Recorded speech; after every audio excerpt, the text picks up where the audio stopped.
Alright, so here we have a couple of options for bows. A compound bow and a hand crossbow.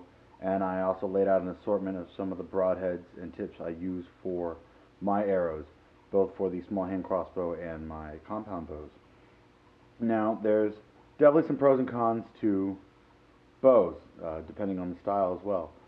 With your full-size bows, whether it's a recurve longbow or a compound bow, you definitely have a lot of power. It can take basically any game in North America, no problem. And though I don't think I'd like to go up against bear with a bow, just personal preference, but it has been done, so definitely proven effectiveness. Now, the quiet, you can improvise arrows in the wild, though they will not be as effective necessarily as modern ones due to the better materials and more strength behind them besides just a homemade, arrow from wooden dowel. Now, some benefits of a traditional over, say, a compound. It is easier to improvise a bowstring for a recurve or longbow. Also, a little easier to take down most of the time, so you can get ones that are easier to pack.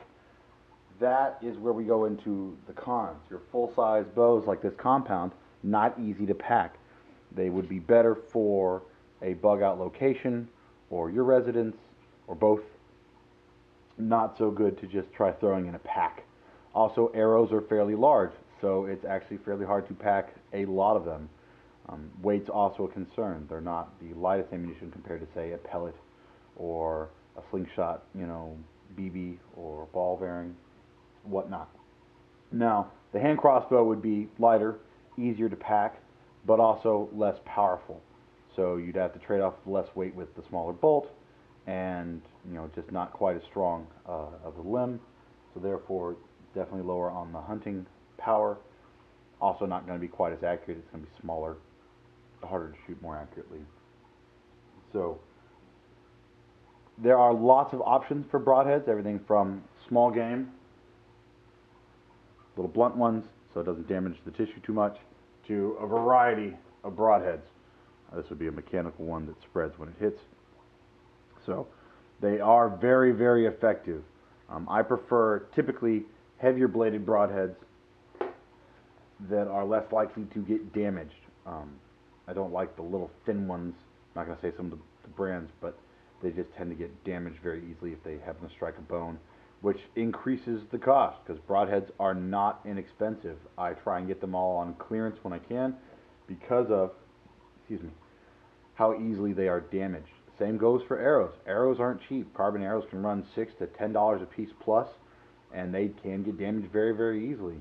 So actually shooting a bow can often be more expensive than shooting a rifle, particularly if you lose a broadhead and an arrow. You're talking you could be out $15, $20 a piece without blinking if you lose one of those or it gets damaged or broken. So I tend to, like I said, get them when I can cheap. For my little hand crossbow there, I actually buy, when I can, aluminum bolts or arrows when they're on clearance and cut them myself down to size. So if I can get an arrow for 99 cents or $1 and I cut it into 2 or 3 bolts for the hand crossbow, that definitely saves me some money and I don't cry so much if one gets damaged or broken. Also, they tend to do better than the little cheap ones that come with the hand crossbows.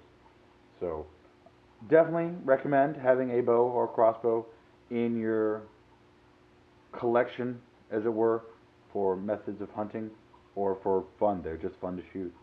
But definitely a viable option for an alternative hunting method to firearms.